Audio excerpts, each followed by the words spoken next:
It is a shocking case of a mayor and a mom accused of rape. Misty Roberts is no longer the top elected official in her small town, but she is an accused predator who could soon be put behind bars for what she allegedly did to a boy nearly 30 years younger than her at a boozy pool party. The shocking story her own son is telling about what he allegedly saw happen. We're on The Case, presented by Law&Crime. I'm Chris Stewart.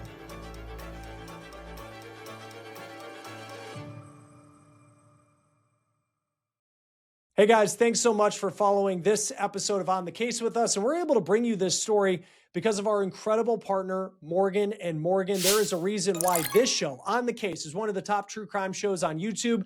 Just like there's a reason why Morgan & Morgan is America's largest injury law firm. For more than 35 years, they have been fighting for the people, and they have recovered more than $30 billion for their clients. The proof is in their track record. With more than 1,000 lawyers across 100 offices nationwide, hiring Morgan & Morgan is like hiring an army to go into battle for you, a team that will fight hard to get their clients the compensation that they deserve. Not all law firms are the same. You hire the wrong one, you may be beat before you even start.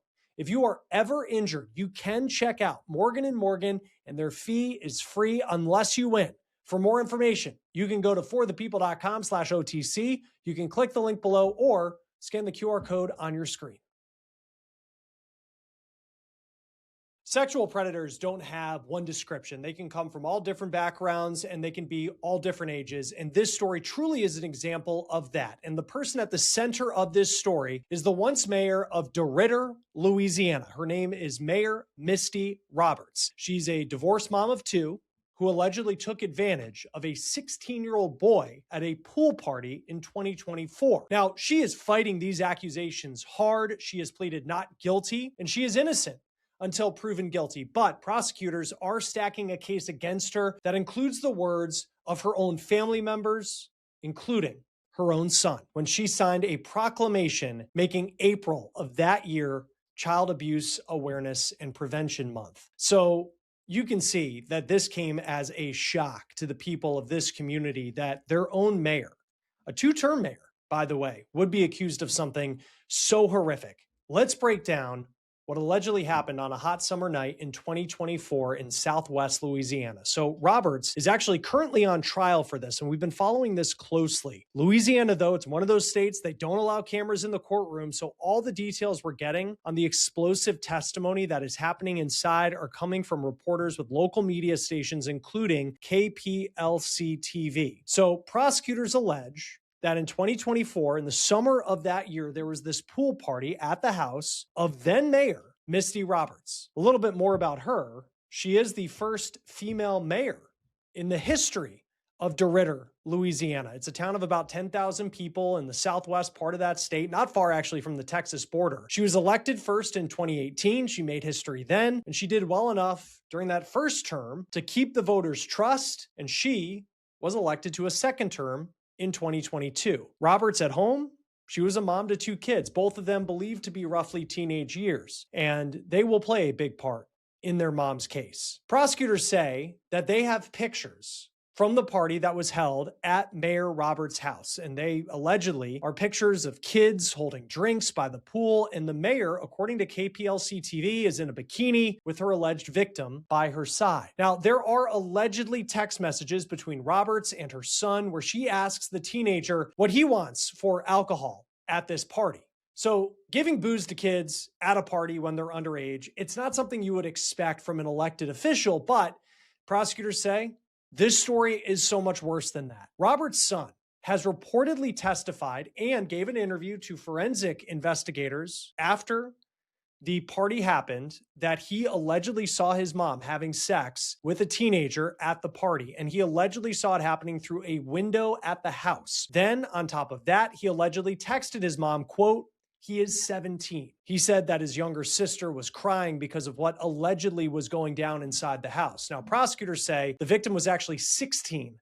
the night that all of this happened. Robert's daughter was allegedly crying because she also allegedly witnessed her mom sexually abusing this 16-year-old boy who was at the party. And that girl said that she saw her mom and the alleged victim, quote, on top of each other. So then you have Roberts' nephew, who's already testified at this trial, and he said that he used his phone's camera to see what the mayor was doing inside the house. And he told a courtroom that he was actually unsure if he ever hit record, so he never sent the video to anyone. And he also turned his phone over to investigators, but said the history on Snapchat was already wiped out. And that was, he says, because he was afraid of the pictures of him drinking would get him in trouble with the authorities. Then you have another teen witness at this trial who claims that the victim was drunk to the point that they vomited at this party, and Roberts was seen as talkative and dancing, and that witness claims to have seen Mayor Roberts flirting, in their words, with the alleged victim. Now, we'll get more into Roberts' defense in a moment, but her attorneys have argued that all the witness statements from the teenagers who were at this party, they are not consistent, and they don't really prove anything other than a rumor. Now, perhaps one of the most damning witnesses in this case, though, is not a party goer. It's a DoorDash driver, a driver who said that he delivered emergency contraceptives to Misty Roberts' house. Prosecutors say that the mom of the alleged victim actually texted the mayor asking if she was pregnant after the party. Roberts allegedly replied in a text message that she was on birth control, but she would take Plan B, the emergency contraceptive used to prevent pregnancy, often right after people have sex. Now, the DoorDash driver, he testifies in this trial. Think of someone who is just doing their side gig and you get wrapped up into a trial like this. So this DoorDash driver, he's at the trial, he testifies that the order that he made a run for to get Plan B, the user who ordered it went by the name Misty C. Now, he also said that he knew that it was Misty's house because he allegedly went there already with his kids around Halloween to go trick-or-treating. On Monday, the victim's mom testified that her son told her that he did have sex with Mayor Roberts. According to KPLC TV, the local station in the courtroom, the mom said, quote, he said that they had sex and that he was disgusted. Quote, he apologized and we said he had nothing to apologize for. She said her son told her that the mayor was flirting with him that night, complimenting him and wearing a bikini at this party where it's been reported that the youngest person was just 14 years old. The defense has pointed out that the mom didn't go to the police when she learned her son claimed that he had sex with the mayor. The mom reportedly said that she didn't go to authorities in their small town because the boss of the police department was the mayor. Instead, she met with local prosecutors. On July 27th, 2024, Mayor Misty Roberts, the first female mayor in the history of DeRidder, Louisiana, this two-term mayor, she abruptly resigned from her position. Her last mention on the city's Facebook page is her signing a proclamation for a nonprofit that helps local kids in Southwest Louisiana. Days after her resignation, Mayor Roberts was booked into jail, and initially she was charged with third-degree rape and a misdemeanor charge of contributing to the delinquency of juveniles for allegedly providing alcohol for the party at her house. After her first case ended in a mistrial, and we'll talk more about that in just a moment, Roberts was charged with carnal knowledge of a juvenile and indecent behavior of a juvenile. Now, another key witness in this trial, Roberts' ex-husband, he testified that Misty directly confessed to having sex with that teenage boy. He also testified that the mayor asked him to call the victim's family just to gauge what their reaction was. According to the ex-husband's testimony, there was an alleged effort to cover up what happened. He says that he texted Misty before a city council meeting saying, quote, I would deny what happened if you're approached by anyone at the meeting, end quote. Now, these are texts, by the way, according to KPLC TV, that are being presented to the jury. So it's not just hearsay that these text messages were sent, but her defense is pushing back on some of these texts and the meaning behind them. Now, Misty's ex-husband says that he was asked about the incident from a city councilor, and then he texted, quote, I played dumb and denied it. Then the mayor allegedly texted her ex-husband, quote, I need you to deny it, please. Roberts also allegedly texted, quote, I can't keep hurting others, friends, and family. Lord knows I've done enough. Now, Mayor Roberts' lifelong best friend, her name is Jill Weaver, and she took the stand, and she also has some alleged damning text messages of her own, including one that she sent to her own son that said, quote, lie till you die. Then there is a group chat that Weaver testifies about where there is a text from Mayor Misty Roberts saying, quote, "I'm telling you he didn't." That is when prosecutors ask Weaver, and this is a little bit explicit to say here, but prosecutors asked Weaver what she believed that text message from Misty Roberts meant. The text message of, quote, "I'm telling you he didn't." And Weaver said that she interpreted that as the 16-year-old did not ejaculate during sex. So you can see that there are some what appears to be damning pieces of evidence in this case against now former Mayor Misty Roberts. But the defense is trying to argue that the evidence against Roberts is more rumor than it is fact. Now, this is actually the second time, by the way, that Roberts has been on trial for this. Her first trial ended in a mistrial after her defense was successful in arguing that the judges who oversaw the grand jury proceedings had been recused from the case. The original indictment against Roberts was thrown out, so the prosecution had to refile charges, and that leads us to the trial that is currently underway in Louisiana. Now, the defense in this current trial is arguing that Misty's ex-husband, he's actually a biased witness, according to KPLC TV. And Misty's attorney is arguing that the ex could actually benefit if she's found guilty in this case. And they point to the fact that there were bond conditions where Roberts wasn't allowed to see her kids unless she had consent from her ex-husband. Now, even though Roberts' best friend's testimony laid out that she believed Roberts had sex with the boy, the defense did point out that she cannot say for certain that Roberts had sex. Then the defense is pointing to several witnesses, those teenagers who were at the party, and they're just pointing inconsistencies in the story of where people were at certain times when people saw things, trying to show that you really don't have, in their opinion, a very clear piece of evidence proving what Mayor Misty Roberts is accused of. And the defense continues to try to attack the credibility of each and every witness on the stand. It is important to note that it is unclear if and when the alleged victim in this case will take the stand. Join us now to talk more about this case is Krista Ramey, a trial attorney who represents survivors of sexual abuse. Thank you, as always, for being with us here on Law and Crime. Kind of interesting as we're talking about this because this trial is going on as we speak, but it's Louisiana, so we don't get cameras in the courtroom to kind of see it for ourselves. And we're going off of the news reports, which have been very detailed about this case, which is just... we were talking beforehand because we've unfortunately talked about stories. Maybe it's a teacher, a coach, a medical professional, a clergy member who would be accused of something like this. But in this case, you have a mayor, a two-term mayor, someone who is reelected to the position and then is now facing a charge of allegedly having sex with an underage boy at this party where she allegedly fueled it with alcohol. How common is it to see someone with her background facing these types of charges? Not at all. So rare that I ran statistics before we got on this call, Chris, because that kind of being a mayor blew my mind. And then, top it off, she's having this party, that is, with minors there, and it's a swim party, so everyone's, scantily clad in their swimsuits and whatnot, lots of minors drinking. And I think that it was her own child that walked in on what happened and caught her in the act. I mean, you see this more frequently. And I think that we've talked about this before with certain types of professions. Perpetrators put themselves in positions of trust with children. And so that's not typically a mayor. That's typically a teacher, a doctor, a scout leader, a band coach, a football coach, whatever that may be, a cheer coach. So you typically see it with professions that spend a lot of time with children, that put themselves in positions of trust, and where it's not uncommon to spend, a lot of time with children. She's a mayor. She has this party at her house with kids. I have no idea how this would even come about. And, wild, really.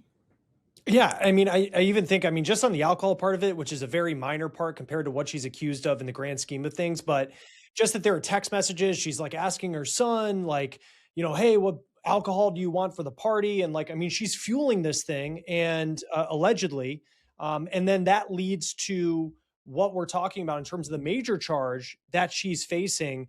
And from what we can tell, there's a lot of witnesses here, and there's alcohol involved in this party. Apparently, there's questions, at least from the defense's point of view, of like who saw what, and then lining up the stories, which can be hard with anyone when you're talking about, 16, 17-year-old kids. Actually, there was someone as young as 14 at this party. But then you have the alcohol involved as well. I guess when it comes to, from the prosecutor's standpoint, you're trying to like fend off a defense approach of like, well, all these stories don't really line up. Like, part of you wonders, like, I mean, how much does that matter to a jury if there are just different details that aren't lining up in a story? But still, it seems like everybody is circling, around her being in a room with this boy who's allegedly the victim in this case. Yeah, I mean, you've got a party that has alcohol with minors. There's a lot going on. A lot of people are trying to cover their own butt. You've got her best friend apparently testifying, we lie till we die, is what how they went into it. That approach is that I'm not going to tell the police anything. I'm going to cover for you. You have a big party with, I guess she threw it for her children.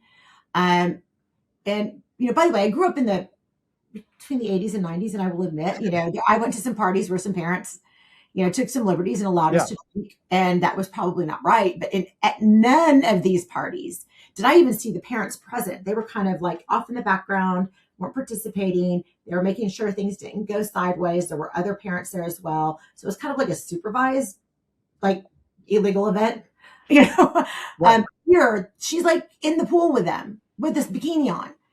So you're going to get different stories at events like this for a number of reasons. And first of which is that people are drinking and they're underage. So they're trying to cover their own butts.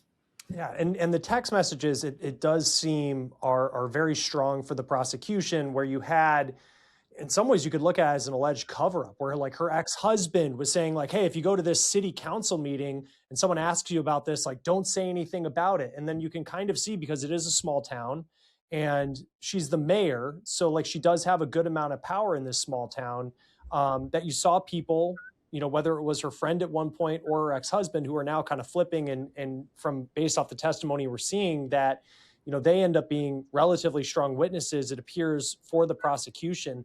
In these types of cases, where you do have this small town dynamic and people in power, maybe it's a coach, a teacher who's beloved, like, how much does that factor into how these cases typically go, especially because she was someone who everybody knew? So typically when a prosecutor is making a charging decision and a decision to move forward with a case like this, you're going to have a prosecutor with corroborating evidence. This is not going to be a situation where you've got all of these stories that are all over the place and then, but they're going to put it on anyway. So, while she has power and is beloved, I noticed that once people start getting on the stand and are actually testifying, they're not lying, if you will. They're telling what they saw and what they knew. And, the ex-husband testifying about that, city council meeting, and the best friend saying that we said lie till we die. But when it came right down to it, she didn't, when she took that oath to tell the truth.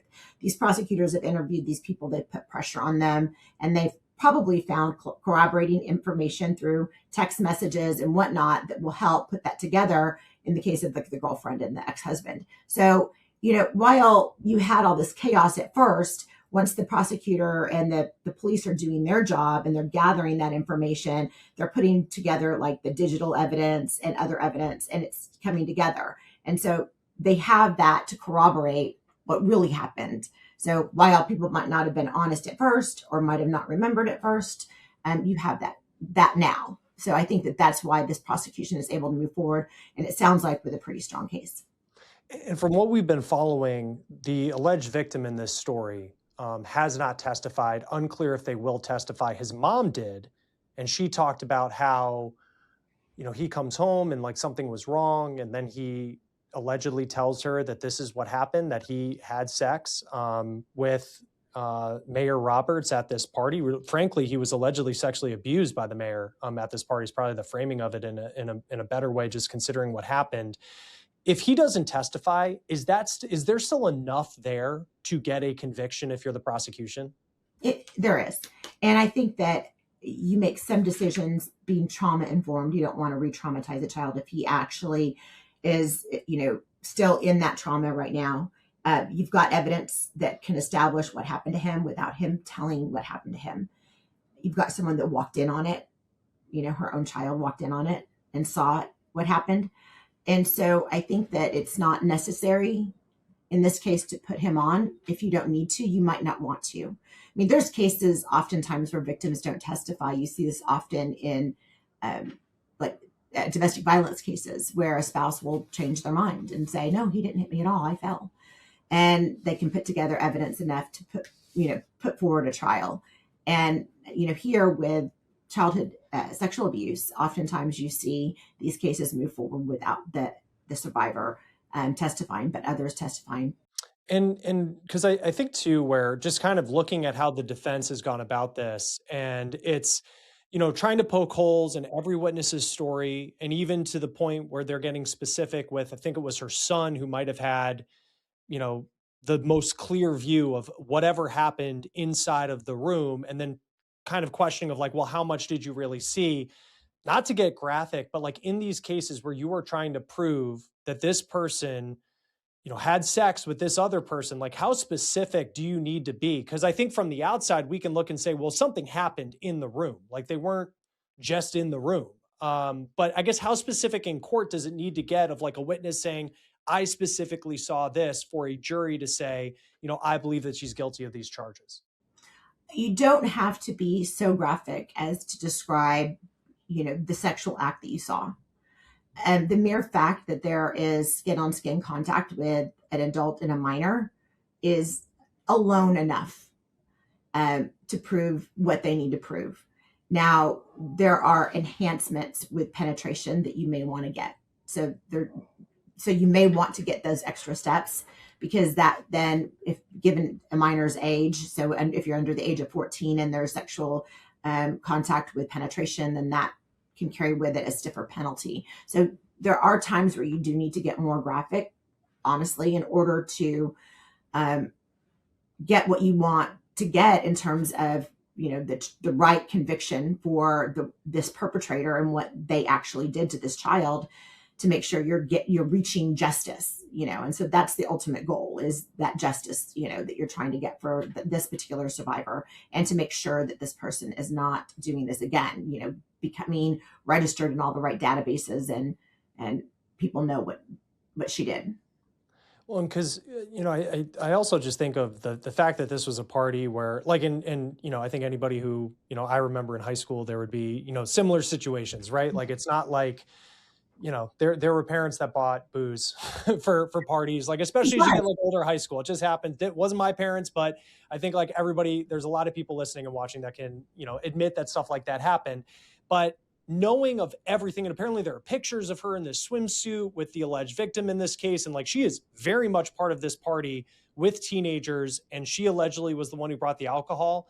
Like, even before you get to the other stuff, and the more serious accusations that she's facing, like as a juror, I could look at that and be like, okay, like I already see kind of this, like, I see her in this particular kind of light. Like, how much does that, knowing that that's not as serious and as bad, and maybe it is more common than we'd like to admit, like how much does that impact the way a juror might look at what she's accused of doing in the room, knowing that she was the one who allegedly brought the alcohol and was very much part of the party, and that's just inappropriate for someone who's older to do? I would bet every penny in my pocket right now that the defense tried to get that photo excluded at trial, because of what jurors will be thinking when they see it. They'll be thinking that, this is wildly inappropriate right here. This alone is wildly inappropriate. Why is she in this swimsuit, in this close proximity to these children that she's providing alcohol to? And she should know better. And so jurors are automatically making assumptions just based upon that, which is easier for them to make the next assumptions. And so if I were defending her, I would be talking about how this could be used as character evidence offered to prove bad character. And it doesn't have a lot of probative value, meaning that it doesn't offer much in terms of proving ultimately what you're trying to do, which is the lewd act of the child. It's, this is something else, just showing that she's a bad person. And a jury is more likely going to convict a bad person that will put themselves in this position, just having that information alone. So as a defense attorney, you're trying to get that piece of information out. As a prosecutor, you want it in because it tells the whole story of what happened that night. When it comes to just the dynamics of this story, and there's a lot there, I mean, you have this woman whose own children are testifying against her about what they allegedly saw, and you think of the trauma that that'll do to just her own children having to deal with it. You have this dynamic of a mom who furnished alcohol to minors allegedly, and then allegedly had sex with one of the minors. You have this stigma, I think, of, for this male victim, and people probably would make jokes. And I'm sure in the comment section, there are jokes, being made about it. Like, just as you look at stories like this, like just kind of the dynamics, the people at play, like what stands out to you? First of all, you don't need to be the cool mom. You just don't need to be the cool mom. You're the mom. And if your kids and your kids' friends happen to like you, that's great. But throwing a party like this is never okay. And I do see the comment sections when we, after we do these stories, and I see, particularly when it's a woman perpetrator, where men will comment like, I wish I was that lucky when I was a teen, and, stupid comments like that. And they're missing the big takeaway from it, because this is traumatizing for this young man. And this is something that he will have to relive and get through, and eventually get to a place where he's not having dysfunctional relationships in his future because of what happened to him. Because when you are abused as a minor, and you see this a lot, particularly with the males that are abused, and you saw this a lot with a lot of the pre-sex abuse cases, and kind of the information we now know about survivors because of these mass cases that we've looked at over the years, unfortunately. And you see these people becoming, sexually promiscuous. They have problems in their marriage later in life. They end up becoming abusers themselves. They don't understand, what a real good relationship looks like. These relationships that we cover, while they are sensational, I guess, in some respects, they are completely, unbelievably tragic human stories that have really lifelong consequences to these survivors. No, that's really well put. And I also just think of too, because there's a lot of stories we cover where we see, female suspects, like in this case. And sometimes I think of when you think of a sexual predator, the first, maybe the stereotype in your mind is like a Jerry Sandusky looking, type person, frankly. And it's not someone that looks like Misty Roberts. But I guess how common is it to have cases like this where you do have, kind of in the grand scheme of things, because these are the stories that get a ton of attention. Because I think part of it is because you have a female suspect, a defendant in this case. Well, in childhood sex abuse cases, male perpetrators far outnumber female perpetrators. They do. I think that what we tend to hear about in the news is the more sensational and not the same story we've heard over and over again about the scout leader or the band coach, right? Unfortunately, those stories get headlines, but I think that it's important in some respects that they do, not because it's a woman or because it's uncommon that it's a woman as a perpetrator or a young woman. It's because that it keeps stories like this in the headlines, and it helps people like us talk about what to look for with your own children, and conduct that you're observing kind of out in the world. If you're a teacher and you're noticing something with one of your colleagues that doesn't quite sit right with you, it helps us be able to tell that part of the story about what we can do as citizens that want to protect kids and make sure that they aren't harmed, because they are harmed by this regardless of who does it, a male or a female, a teacher or a doctor or a mayor in this case. Yeah. And it's just a shocking story. We'll see, once this goes to a jury, how it all plays out. Krista Ramey, trial attorney, someone who works with survivors of sexual abuse. Thank you as always for being with us on Law&Crime. We appreciate it. Thank you. That will do it for On the Case, presented by Law&Crime. Subscribe to us on YouTube and Spotify, and we're also now streaming on Peacock. I'm Chris Stewart. We'll see you next time.